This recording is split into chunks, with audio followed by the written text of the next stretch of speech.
I never thought owning a multi-million-dollar beach property empire would be my best-kept secret, but watching my sister's face transform from smug superiority to shocked disbelief made every moment of hiding my success worth it.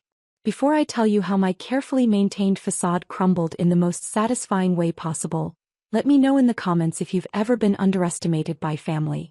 If this story resonates with you, hit that like button and subscribe because trust me, the revenge is sweeter than ocean breeze. My name is Victoria Parker, and at 32, I had what anyone would call a perfectly crafted double life. To my family, I was the struggling youngest daughter who never lived up to her potential. In reality, I was the silent owner of Parker Coast Properties, one of the fastest-growing luxury real estate companies in Southern California. Growing up in suburban Michigan, I was always the odd one out in our picture-perfect family of four. My parents, James and Margaret Parker, had built their lives around my older sister Diana's achievements. Diana, with her perfect grades, homecoming queen crown and full scholarship to Stanford, set a standard I apparently could never reach. "Why can't you be more like your sister?" became the soundtrack of my childhood. While Diana excelled at debate club and student government, I spent hours studying real estate listings and property investment strategies. My father, a high school economics teacher, dismissed my interests as unrealistic dreams. "The real estate market is for people with capital, Victoria," he'd say, barely looking up from Diana's latest academic award. "Focus on something practical." Even my mother, though gentler in her approach, echoed his doubts. "Honey, perhaps you should consider teaching like your father. It's a stable career." The only person who ever encouraged my passion was my grandmother, Elizabeth. During summer visits to her small beach cottage in California, she would sit with me for hours, poring over property listings and teaching me about market trends. "You have an eye for potential, Victoria," she'd say, watching me analyze beachfront developments. "Don't let anyone dim your vision." Those summers with Grandma Elizabeth became my sanctuary and education. In her modest library filled with books on real estate investment and business strategy, I discovered my future. While my family thought I was just enjoying beach vacations, I was actually building the foundation of my empire. By 18, I had mapped out my entire career path. While Diana headed to Stanford, I chose a local college, majoring in business administration with a focus on real estate management. My parents saw it as settling for less. I saw it as strategic positioning. "At least she's going to college," I overheard my mother tell a friend. "Though I wish she'd aimed higher like Diana." What they didn't know was that I was already working part-time for a local real estate agency, learning the industry from the ground up. Every commission I earned went straight into a separate savings account, my future investment fund. Grandmother Elizabeth passed away during my sophomore year, leaving me her beach cottage and, more importantly, her extensive network of real estate contacts. My parents assumed the cottage was a burden, an old property that I couldn't afford to maintain. "You should sell it," Dad advised. "Use the money for something practical." Instead, I used the cottage as collateral for my first major investment, a foreclosed beachfront property that I renovated and flipped for triple the purchase price. That success became the cornerstone of Parker Coast Properties, though the company was registered under a holding corporation that couldn't be traced back to me. Over the next 10 years, I built my business carefully and quietly. To my family, I remained the underachieving daughter who worked in real estate. They assumed as a low-level agent. Meanwhile, my company acquired prime beachfront properties up and down the California coast, renovating them into luxury vacation rentals and exclusive residences. Diana's path followed our parents' perfect script. After Stanford, she married Michael Thompson, a successful corporate lawyer, and they settled into an upper-middle-class life in Chicago. Their annual Christmas cards showcased their growing family and increasing prosperity, always accompanied by subtle digs at my apparent lack of progress. "We're so blessed," Diana would write. "Though we pray Victoria will find her path soon." I maintained my cover perfectly, living in a modest apartment and driving a reasonable car when visiting family. During these visits, I endured endless comparisons and thinly veiled disappointment. "Diana just made partner at her consulting firm," Mom would say over dinner. "Isn't that wonderful, Victoria? Perhaps she could help you find a better position." The facade might have continued indefinitely if Diana hadn't decided she deserved a piece of my grandmother's legacy. It started with a phone call on a Tuesday morning as I was reviewing acquisition proposals in my private office. Not that my family knew about the sleek downtown headquarters of Parker Coast Properties. "Vicky," Diana's voice dripped with artificial sweetness. "I've been thinking about Grandma's beach cottage." I knew that tone. It was the same one she'd used when convincing our parents to give her my college fund because she needed it more. "What about it?" I asked, keeping my voice neutral as I signed off on a $12 million property purchase. "Well, Michael and I want to start taking the kids on regular beach vacations, and that cottage would be perfect. I know you can barely afford the upkeep, so we'd be willing to buy it from you. We'd even let you visit occasionally." The audacity of her assumption made me grip my pen tighter, but I maintained my calm. "The cottage isn't for sale, Diana.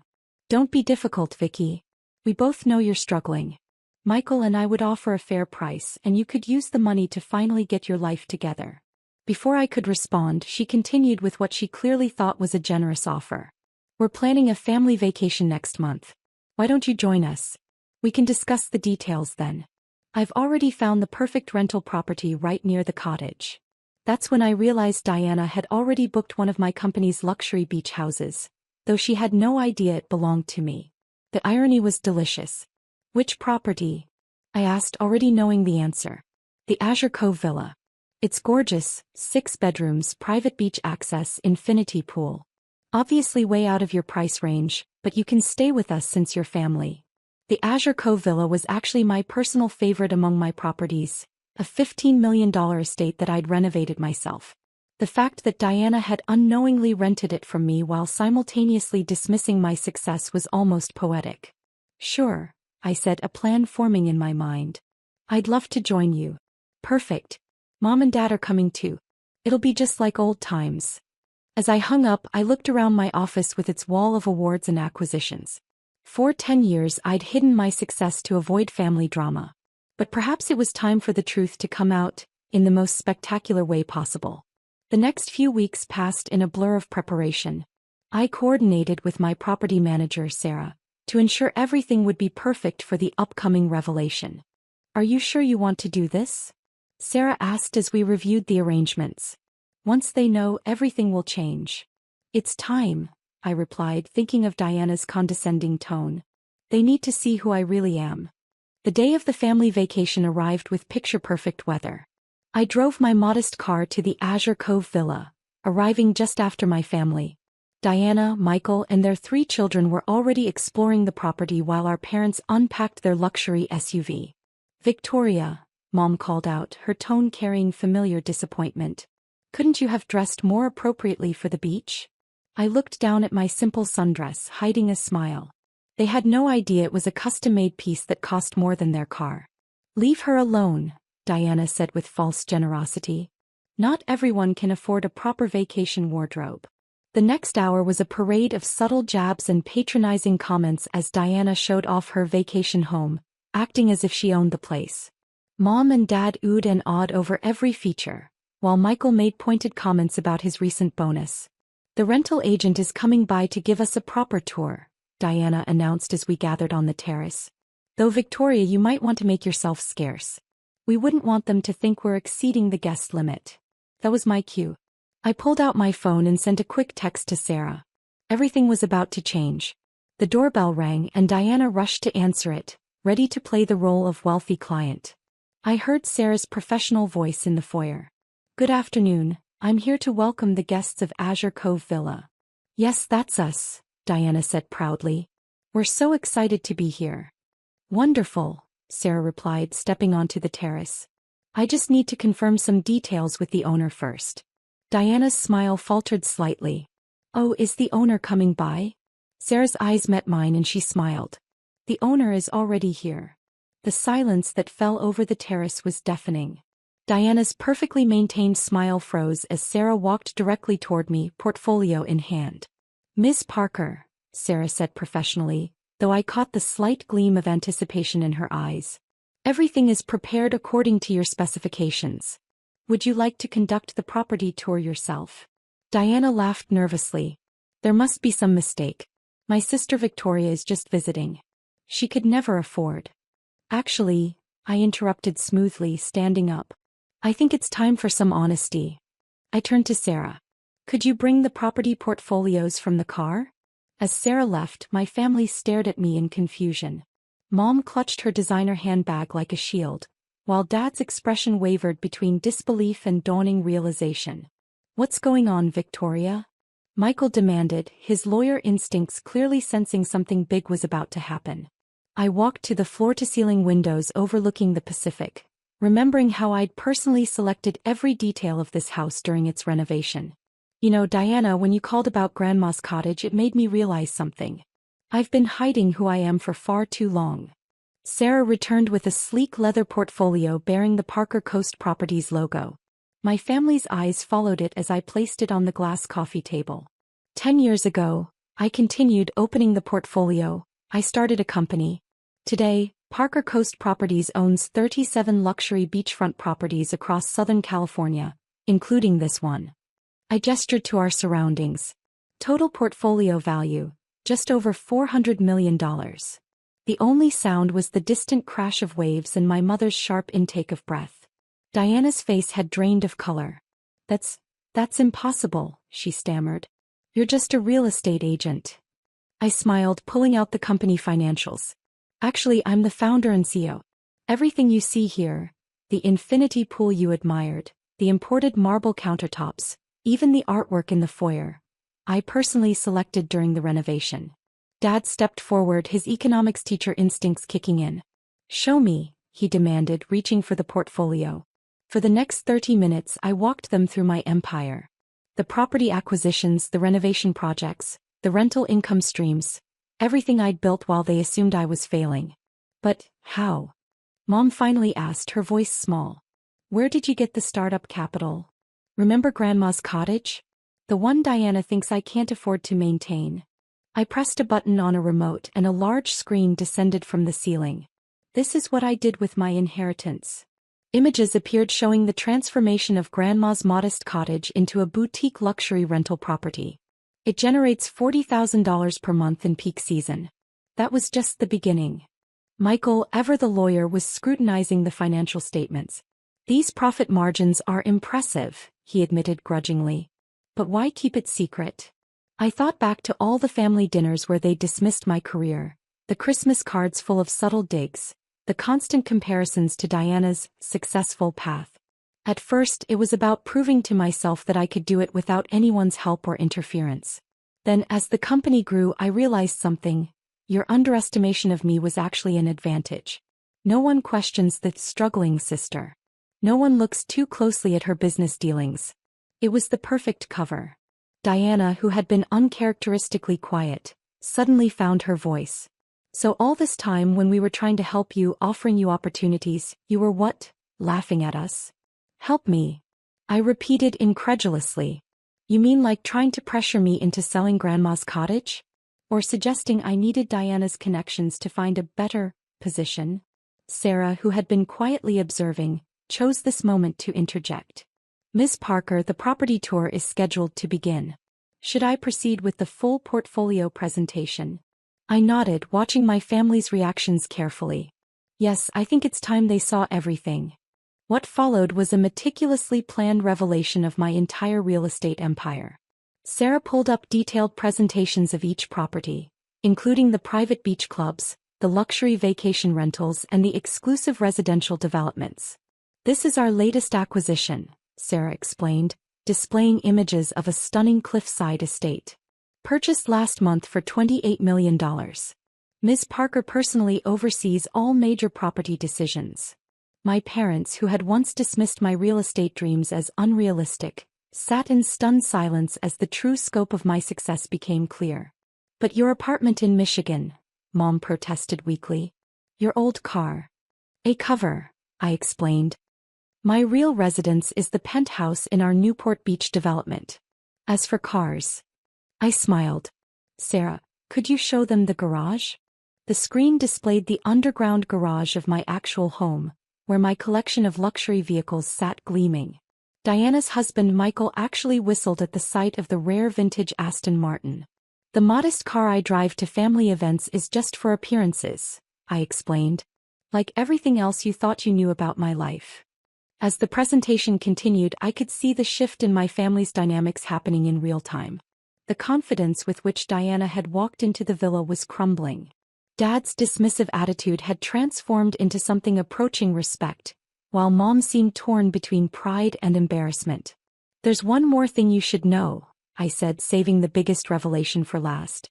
"Remember how you found this rental listing, Diana?" She nodded uncertainly. "It wasn't actually available for rent. None of my properties are at the moment." I paused for effect. "I made an exception and had this one listed briefly when I heard you were looking. Consider it my way of finally revealing the truth." "You manipulated us?" Diana's voice rose with indignation. "I created an opportunity," I corrected. "You're the one who chose this property, bragged about being able to afford it, and suggested I should make myself scarce during the rental agent's visit." The sun was setting over the Pacific, casting long shadows across the terrace. Sarah discreetly withdrew, leaving my family to process everything they'd learned. "So what happens now?" Dad asked, his teacher's analytical mind clearly trying to make sense of this new reality. I walked to the wine cellar and returned with a bottle of rare vintage champagne. "Now we celebrate the truth. And tomorrow we begin a new chapter. One where you see me for who I really am." As I poured the champagne into crystal flutes, I could feel the weight of 10 years of secrets lifting from my shoulders. The carefully maintained facade had crumbled, but in its place stood something stronger: the truth of my success. "To new beginnings," I proposed, raising my glass. My family raised their glasses automatically, still somewhat shell-shocked. As the expensive champagne sparkled in the fading sunlight, I knew the real test was yet to come. How would they adjust to this new reality? Would Diana accept that her struggling sister was actually wildly successful? Could my parents reconcile their decades of doubt with the evidence of my achievements? The answers would come soon enough. For now, I savored the moment of revelation, watching the last rays of sun glint off the infinity pool I'd designed in the house I owned, surrounded by the family who finally had to acknowledge my true worth. The morning after my revelation dawned with a different energy. I woke early in the master suite, the one Diana had tried to claim when they first arrived, and made my way to the terrace.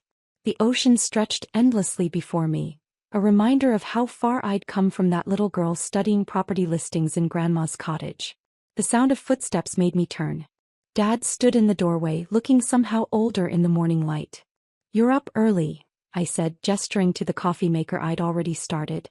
He poured himself a cup, his economics teacher habits showing in how he measured his words before speaking. I couldn't sleep much. Kept going over the numbers in my head. "And your profit margins are exceptional."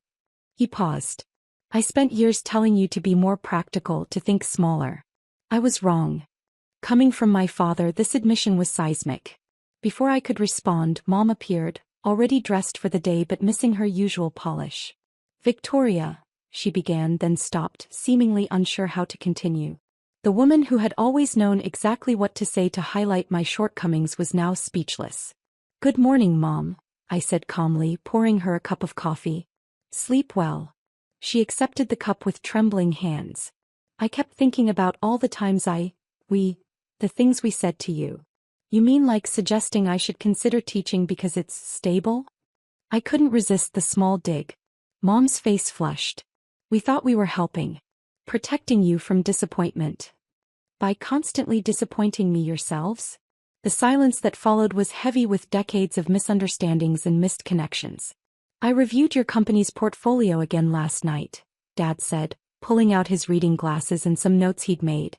"The way you leveraged Grandma's cottage as seed capital, the strategic property acquisitions, the timing of your market entries." He shook his head in amazement. "It's brilliant.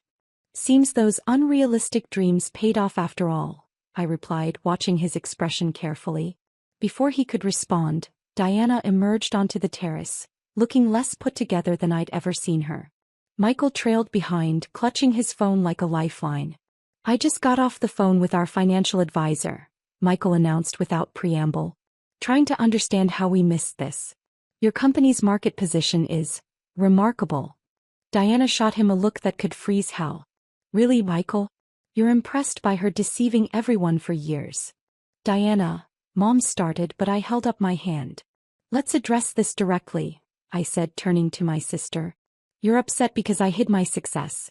But ask yourself why I felt the need to hide it. Because you enjoyed making us look foolish? Diana snapped. No, I replied calmly. Because every achievement in my life has been measured against yours. Every choice I made was questioned because it didn't follow your path. Even now, you're more angry about losing the upper hand than happy for my success. The truth of my words hung in the morning air. Diana's face cycled through emotions, anger, embarrassment, and finally something approaching understanding. I want to show you something, I said, standing up. All of you. I led them to my home office in the villa, a room they hadn't seen during yesterday's tour. The walls were lined with framed documents. My first property deed, the company's incorporation papers, awards for architectural design and business innovation. But I directed their attention to a particular frame in the center. This is the first letter Grandma wrote to me after I started the company, I explained. She was the only one who knew the truth. Mom stepped forward to read it, her eyes widening at our grandmother's words. My dearest Victoria, your latest acquisition makes my heart soar. While others see you through the lens of comparison, I see you building an empire with quiet determination. One day they'll understand what I've always known, that your different path wasn't wrong, just extraordinary. All my love. Grandma Elizabeth. She knew. Mom whispered. All this time. She knew because she believed in me enough to look closer, I replied. She never needed me to be anyone but myself. Diana had moved to examine the industry awards. The Innovative Developer of the Year award. That was you? I remember reading about it in the business journal. Yes, I confirmed. That property renovation project you praised last Christmas? The one you told everyone was exactly what that rundown beach area needed? That was mine too. The irony wasn't lost on any of us. Why tell us now? Dad asked. Why not maintain what did you call it? Your cover. I walked to the windows overlooking the coast, my coast in many ways. Because success without authenticity becomes hollow. I'm proud of what I've built. I'm tired of hiding it. And the cottage? Diana asked quietly. I suppose my offer to buy it seems ridiculous now. The cottage stays exactly as it is, the foundation of everything I've built. But, I turned to face them, I'm willing to discuss a proper family vacation arrangement. One based on mutual respect, not assumed superiority. The next few hours were filled with detailed conversations about my business, my life, and the future of our family relationships. Mom cried when I showed her my real home through photos. The penthouse she'd never seen. Dad asked countless questions about my investment strategies, his pride finally outweighing his preconceptions. Michael, ever the pragmatist, proposed potential business collaborations which I politely deflected. Some boundaries were still necessary. As for Diana, the adjustment was more complicated. Years of being the family's measure of success had shaped her identity as much as being the unsuccessful sister had shaped mine. I don't know how to be your sister without being your superior, she admitted during a private moment on the beach that afternoon. Try being my equal, I suggested. It's more interesting than looking down on people. By the time the sun set on our second day at Azure Cove Villa, the initial shock had evolved into something more nuanced. Mom and Dad were wrestling with their regret while trying to express their pride. Diana was quietly reevaluating our entire relationship. Michael was still making notes about my business model. As we gathered for dinner, catered by my private chef, another revelation that delighted Mom and annoyed Diana, I raised my glass for a toast. To family, I said, and to seeing people as they are, not as we assume them to be.